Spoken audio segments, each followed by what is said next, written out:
नमस्कार स्टूडेंट्स, मैं डॉक्टर संजय खाकिल आज आप लोगों के लिए ऑपरेटिंग सिस्टम में यूनिट 3 लेके आया हूं, जिसके अंदर सीपीयू शेड्यूलिंग की बात करेंगे। हम सीपीयू शेड्यूलिंग क्या होता है, क्यों सीपीयू शेड्यूलिंग की हमें रिक्वायरमेंट हुई, ऑपरेटिंग सिस्टम में सीपीयू शेड्यूलिंग का क्या इम्पोर्टेंस है और क्यों हम इस चीज़ को यूज में लेते हैं, कौन कौन सी सीपीयू शेड्यूलिंग एल्गोरिथम्स होती हैं, उन सारी चीज़ों के बारे में वन बाय वन करके हम बात करेंगे।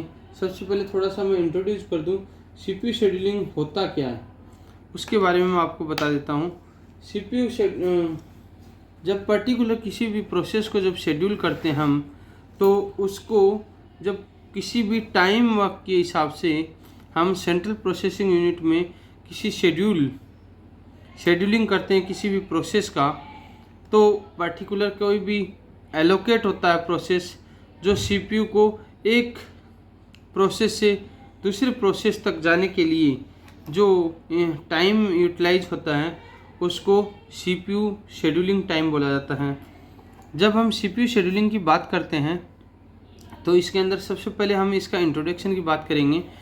जब सीपीयू शेड्यूलिंग इन ऑपरेटिंग सिस्टम में सीपीयू शेड्यूलिंग क्या होता है, तो सबसे पहले मैं बात करता हूँ कि एक प्रोसेस होता है जो सीपीयू के अंदर शेड्यूल किया जाता है, जो पर्टिकुलर किसी भी सिस्टम को मोर एफिशिएंट, फास्ट और इजी टू फाइनलाइज के लिए हम इसको यूज में लेते हैं। तो सबसे पहले हम बात करेंगे scheduling of the process. Work is done to finish the work on the time. CPU scheduling is a process that allow one process to use the CPU while the another process is delayed in standby due to unavailability of the any resource such as input, output, etc. Those making full use of the CPU. The purpose of the CPU scheduling is to make the system more efficient, faster and failures. अब हम बात करते हैं इसके अंदर, जब whenever the CPU becomes the ideal, the operating system must select one of the process in the line ready for the launch. The selection process is done by temporary CPU schedulings. The scheduler selects between the memory process ready to launch and assign the CPU to one of them. अब सबसे पहले CPU scheduling की जब हम बात कर रहे हैं तो इसके अंदर चीज़ आती है प्रोसेस की। हम हर बार एक ही बात बोलते हैं, प्रोसेस क्या होता है। प्रोसेस एक इंस्टेंस ऑफ प्रोग्राम होता है जो पर्टिकुलर एग्जीक्यूट करता है अलग अलग थ्रेड्स के रूप में, जिसको हम पर्टिकुलर किसी भी ऑपरेटिंग सिस्टम पे एक्टिविटी परफॉर्म करने के लिए हम यूज में लेते हैं। तो देखते हैं what is the process in computing. A process is the instance of a computer program that is being executed by one or many threads. It contains the program code and its the activity depending on the operating system. A process may be made up to multiple threads of the execution that execute instruction concurrently. एक होता है how is process memory used for the efficient operation. किस तरीके से हम किसी भी process को मेमोरी मैनेजमेंट के साथ में हम यूज में लेते हैं। तो इसमें सबसे पहले होता है the process is divided into 4 selection for the efficient operation. Memory 4 process के अंदर डिवाइडेड होता है। कौन कौन सा? Text category, data class, heap और स्टैक। इन सब के अंदर ये क्या होता है? डिवाइडेड होता है। तो सबसे पहले हम बात करते हैं टेक्स्ट कैटेगरी की। टेक्स्ट कैटेगरी के अंदर क्या होता है? Text category is the composed of the integrated program code which is read from fixed storage when the program is launched. एक होता है data class. Data class is made up of the global and static variable distributed and executed before the main actions. एक होता है heap. Heap is used for the flexible और dynamic memory allocation and is managed by calls to new, delete, malloc और free etcetera. Next होता है stack. Stack के अंदर क्या होता है कि जब हम पर्टिकुलर किसी भी डेटा को हम यूज में लेते हैं तो इसके अंदर स्टैक प्रोसेस यूज होता है। स्टैक के अंदर एक लोकल वेरिएबल होता है जो पर्टिकुलर रिजर्व करता है किसी भी लोकल वेरिएबल मेमोरी को। कौन करता है? Stack. The stack is used for the local variable. The space in the stack is reserved for the local variable when it is announced. इसके अंदर डायग्राम के थ्रू हम समझने की कोशिश करेंगे। इसके अंदर क्या होता है, एक होता है हाई एड्रेस, एक होता है लो एड्रेस। इसके अंदर सबसे पहले जब ये पर्टिकुलर होता है, इसके अंदर मैंने बात बताई था, पहले टेक्स्ट होता है, इनिशियलाइज डेटा होता है, फिर अनयूटिलाइज्ड डेटा होता है, फिर हीप प्रोसेस होता है, लास्ट में क्या होता है, स्टैक होता है। इसको इनिशियलाइज डेटा और टेक्स्ट को क्या बोलते हैं? Read from the program file by execution. और अनयूटिलाइज्ड डेटा को क्या बोलते हैं? Initialize to 0 by EXE। और स्टैक को क्या बोलते हैं? Command line argument and environment variables. ये सारी की सारी चीज़ें होती हैं। नेक्स्ट जब हम बात करते हैं to know further you can refer to our detailed article on status of a process in operating system. तो सबसे पहले हम बात करते हैं इसके अंदर व्हाट इज प्रोसेस शेड्यूलिंग। पहले था प्रोसेस, अब शेड्यूलिंग। तो किस तरीके से प्रोसेस शेड्यूलिंग होता है इसके लिए हम बात करते हैं। इसके लिए अगर हम देखेंगे तो what is the process scheduling. Process scheduling होता क्या है? The process scheduling is the process of the process manager handling the removal of an active process from the CPU and selecting another process based on the specific strategy। अब हम बात करते हैं process scheduling की। The process scheduling is an integral part of the multi programming applications. क्या होता है process scheduling? Multi programming integral part होता है, ये एप्लीकेशन होता है। Such operating system allow more than one process to be loaded into usable memory at a time, and the loaded shared CPU process use the repetition times। जिसके अंदर क्या होता है? There are 3 type of process scheduler.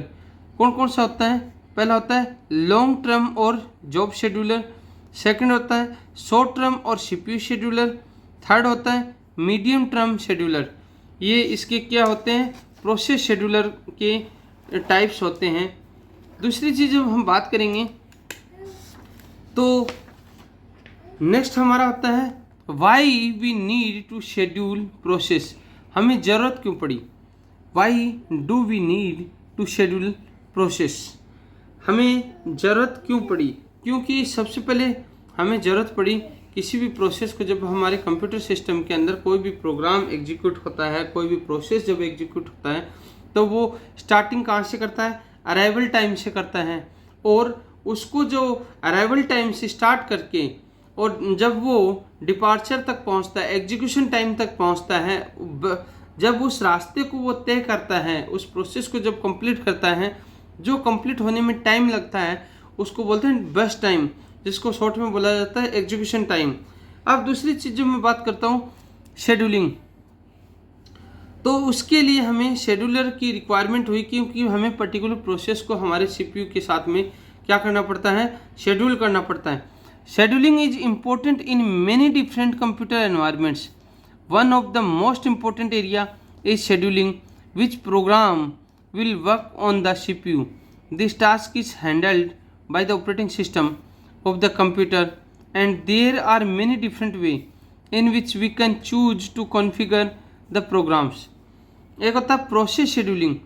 Process scheduling का काम क्या होता है कि allow the operating system to allocate the CPU time for each process. Process scheduling allocate करता है किसी भी CPU टाइम, प्रोसेस को CPU टाइम, जब हर एक प्रोसेस को वो क्या करता है? एक टाइम शेड्यूल करता है।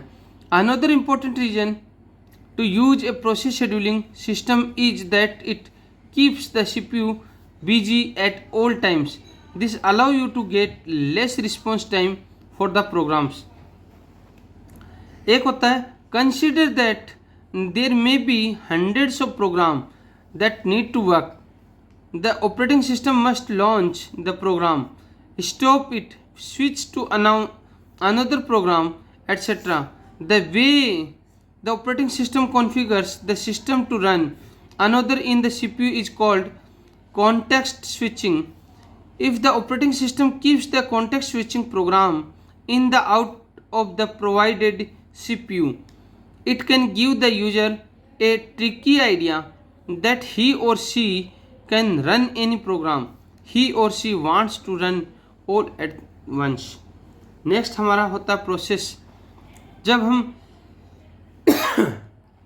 यूज लेते हैं, so now that we know we can run one program at a given CPU and we know we can change the operating system and remove another one using the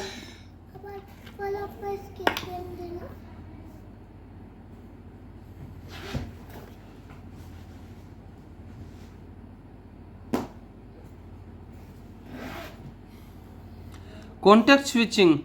How do we choose which program we need run and with programs? एक होता है that's where scheduling come in. The first you determine the matrix saying something like the amount of the time until the end.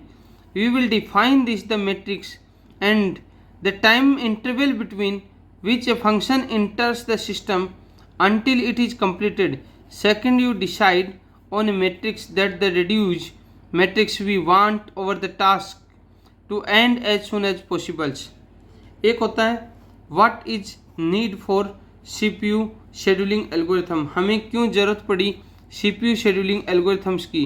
क्योंकि जब हम particular किसी भी process को execute करते हैं तो उस प्रोसेस को जब एग्जीक्यूशन टाइम लगता है तो उसके लिए अलग अलग समय पर अलग अलग प्रोसेस को एग्जीक्यूट करवाते हैं. तो किसी भी प्रोसेस को जब CPU सस्पेंड कर देता है तो इस पर्टिकुलर फंक्शनलिटीज़ के अंदर CPU शेड्यूलिंग टाइम की रिक्वायरमेंट होती है. उन सारी चीज़ों के लिए हम यूज में लेते हैं एल्गोरिथम. तो CPU scheduling is the process of deciding which process will oven the CPU to use while another process is suspended. The main function of the CPU scheduling is to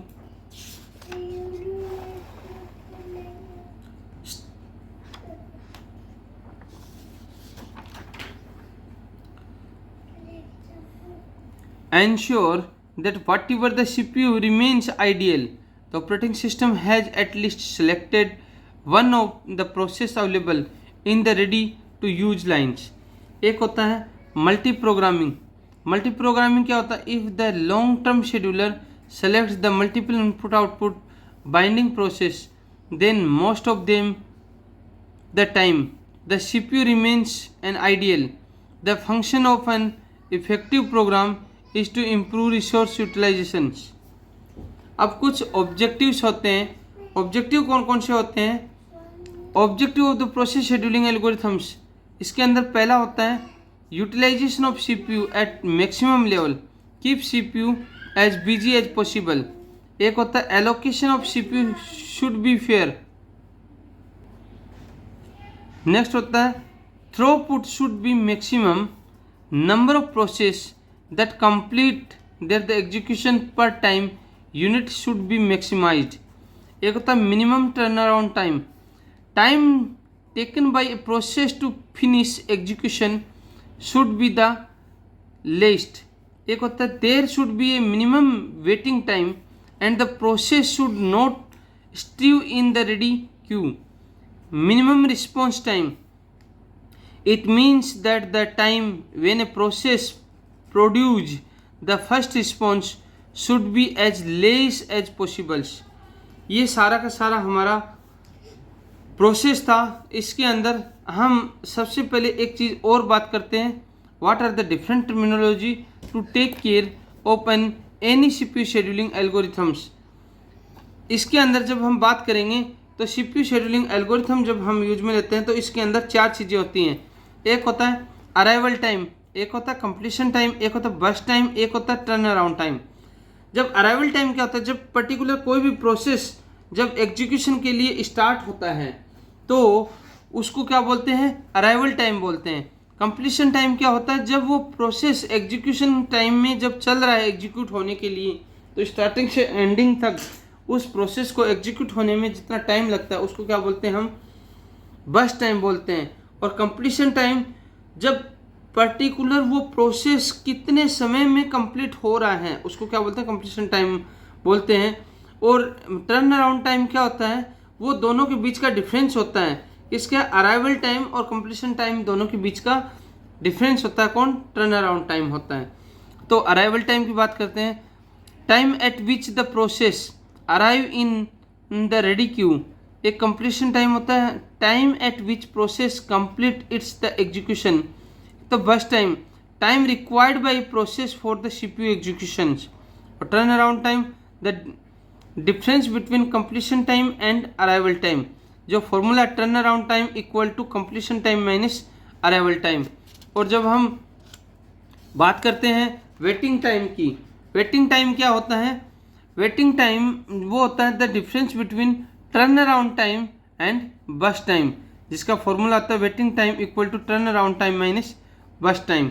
ये particular सारी की सारी हमारे scheduling process होते हैं। और scheduling process के अंदर पर्टिकुलर हमारी टर्मिनोलॉजीज होती हैं जो सीपीयू शेड्यूलिंग के लिए यूज करते हैं।